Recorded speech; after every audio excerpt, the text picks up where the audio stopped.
अब पेश हैं खेल खबरें।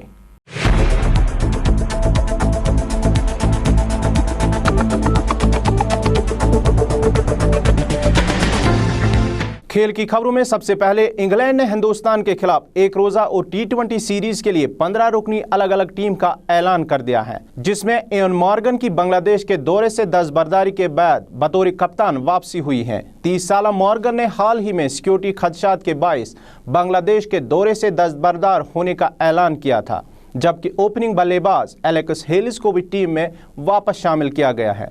मॉर्गन की अदम मौजूदगी में क़यादत करने वाले जॉस बटलर भी स्क्वाड का हिस्सा है। याद रहे कि इंग्लैंड ने वेल्स क्रिकेट बोर्ड ने क्रिकेट टीम के तमाम खिलाड़ियों को दौरा बांग्लादेश से दस्तबरदार होने की इजाज़त दी थी, जिसके बाद मुख्तसर तर्ज के कप्तान मॉर्गन और बल्लेबाज एलेक्स हेलिस ने बांग्लादेश न जाने का फैसला किया था। स्पॉट फिक्सिंग में सजा याफ्ता पाकिस्तान के साबिक कप्तान सलमान बट ने न्यूजीलैंड में पाकिस्तानी टीम की शिकस्त की वजह मुत्तहिदा अरब इमारात की बैटिंग के लिए साजगार विकेटों को करार दिया है। उन्होंने कहा कि पाकिस्तान को मुख्तलिफ विकेटों पर खेलने की ज़रूरत है ताकि वो सूरत हाल के मुताबिक खुद को डाल सके, क्योंकि मुत्तहिदा अरब इमारात की विकेट पर खेलने की वजह से ये सलाहियत बुरी तरह मुतासिर हुई है। उन्होंने खबरदार किया कि अगर ऐसा न किया गया तो पाकिस्तानी खिलाड़ी सिर्फ एक ही तरह की विकेटों पर खेलने के आदी होंगे और उन्हें बैरून मुल्क खेलने में मुश्किलात का सामना करना पड़ेगा। हैदराबाद में खेले जा रहे कायद-ए-आज़म ट्रॉफी के मैच में वापरा की टीम नुमाइंदगी करने वाले सलमान बट ने कहा कि खिलाड़ियों को मुख्तलिफ नौइयत की विकेटों पर खेलना शुरू कर देना चाहिए।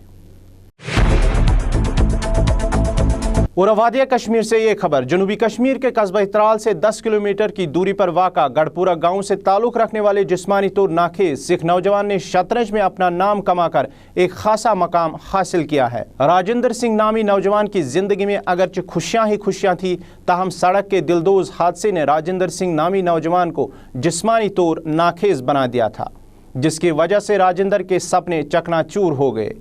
हादसे में हुए शिकार राजेंद्र के वालिदैन ने अपने बेटे को हिम्मत दिलाकर इलाज मुआलजे के साथ साथ उन्हें शतरंज के मैदान में उतारा, जिसका ये पहले से ही शौकीन था। श्रीनगर के इंडोर स्टेडियम में कई बार मुनक्कदा शतरंज के खेलों में हिस्सा लेकर मादर मेहरबान स्टेट अवार्ड भी जीत लिया, जबकि जम्मू में हाल ही में मुनक्कद हुए साख शतरंज चैंपियनशिप में राजेंद्र ने हिस्सा लेकर कामयाबी हासिल की।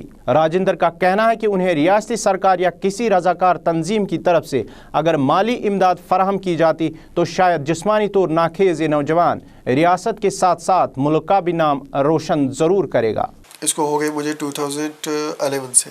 एट टाइम हम श्रीनगर में थे, तो एक दिन एक अखबार वाला आया, अखबार दी तो उस पर लिखा हुआ था कि यहाँ पे इंदौर स्टेडियम में एक इवेंट हो रहा है, जो आ सकता है वो आए।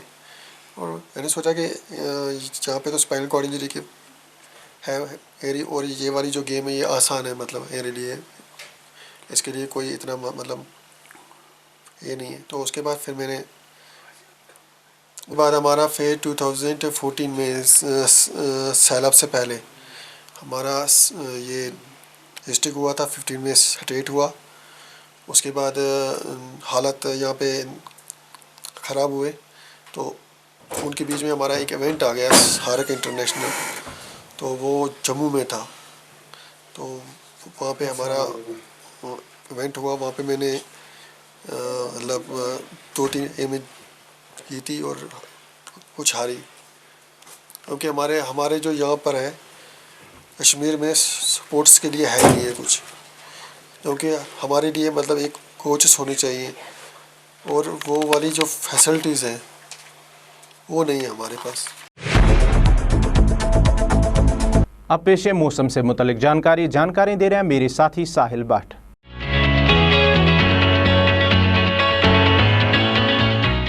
आदाब नाजरीन, मौसम की ताज़ा जानकारी लेकर साहिल आपके सामने हाजिर खिदमत। सबसे पहले बात करेंगे वादिया कश्मीर की। कश्मीर में आज मौसम साफ़ रहा और आने वाले दिनों में भी मौसम साफ़ रहने के इम्कानात है। श्रीनगर की अगर बात करें तो श्रीनगर में आज सुबह सुबह हल्की धुंध दिखाई दे रही थी, लेकिन मौसम साफ़ रहा और आने वाले दिनों में भी अभी मौसम साफ़ रहने के इम्कानात है। श्रीनगर में आज ज़्यादा से ज़्यादा दर्जा हरारत 14 डिग्री सेल्सियस, जबकि रात का कम से कम दर्जा हरारत -2 डिग्री सेल्सियस रिकॉर्ड किया गया। अगर कल की बात करें तो कल काजीगुंड में 14.1 डिग्री सेल्सियस, जबकि रात का कम से कम दर्जा हरारत -1.4 डिग्री सेल्सियस रिकॉर्ड किया गया। इसी तरह पहलगाम में कल 13.5 डिग्री सेल्सियस जबकि रात का कम से कम दर्जा हरारत -2.9 डिग्री सेल्सियस रिकॉर्ड किया गया। अगर कुपवारा की बात करें तो कल कुपवारा में 14.6 डिग्री सेल्सियस जबकि रात का कम से कम -3.8 डिग्री सेल्सियस रिकॉर्ड किया गया। कोकरनाग में कल 13.5 डिग्री सेल्सियस जबकि रात का कम से कम -0.7 डिग्री सेल्सियस रिकॉर्ड किया गया।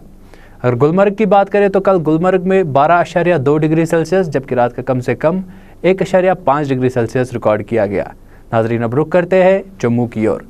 जम्मू में भी आज मौसम साफ रहा और आने वाले दिनों में भी मौसम साफ रहने के साथ साथ हल्की धुंध दिखाई दे सकती है। जम्मू में आज ज़्यादा से ज़्यादा दर्जा हरारत 23 डिग्री सेल्सियस जबकि रात का कम से कम दर्जा हरारत 10 डिग्री सेल्सियस रिकॉर्ड किया गया। अगर कल की बात करें तो कल बानीहाल में 19.6 डिग्री सेल्सियस जबकि रात का कम से कम 3.2 डिग्री सेल्सियस रिकॉर्ड किया गया। बटोतू की अगर बात करें तो कल बटोतू में 17.9 डिग्री सेल्सियस जबकि रात का कम से कम 8.3 डिग्री सेल्सियस रिकॉर्ड किया गया। इसी तरह कैटरा में कल 21.1 डिग्री सेल्सियस जबकि रात का कम से कम 10.3 डिग्री सेल्सियस रिकॉर्ड किया गया। भद्रवाह की अगर बात करें तो कल भद्रवाह में 17.3 डिग्री सेल्सियस जबकि रात का कम से कम 4 डिग्री सेल्सियस रिकॉर्ड किया गया। नाजरीन, अब रुख करते हैं लेह की ओर। लेह में आज मौसम साफ रहा और आने वाले दिनों में भी मौसम साफ रहने के इम्कानात है। लेह में आज ज़्यादा से ज़्यादा दर्जा हरारत 11 डिग्री सेल्सियस जबकि रात का कम से कम दर्जा हरारत -9 डिग्री सेल्सियस रिकॉर्ड किया गया। अगर कल की बात करें तो कल करगिल में 8.2 डिग्री सेल्सियस जबकि रात का कम से कम -7.2 डिग्री सेल्सियस रिकॉर्ड किया गया। नाज़रीन, अब रुख करते हैं हिंदुस्तान की राजधानी दिल्ली की ओर। दिल्ली में आज मौसम साफ रहा और आने वाले दिनों में भी मौसम साफ रहने के इम्कानात है। दिल्ली में आज ज़्यादा से ज़्यादा दर्जा हरारत 27 डिग्री सेल्सियस जबकि रात का कम से कम दर्जा हरारत 11 डिग्री सेल्सियस रिकॉर्ड किया गया।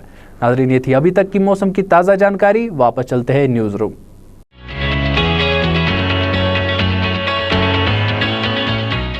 शुक्रिया साहिल। इसी के साथ ही आज का उर्दू खबरनामा इख्तिताम पजीर हुआ चाहता है। अपने मेज़बान गौहर कुच्छे को पूरी टीम के साथ दीजिए इजाज़त। अल्लाह हाफिज़।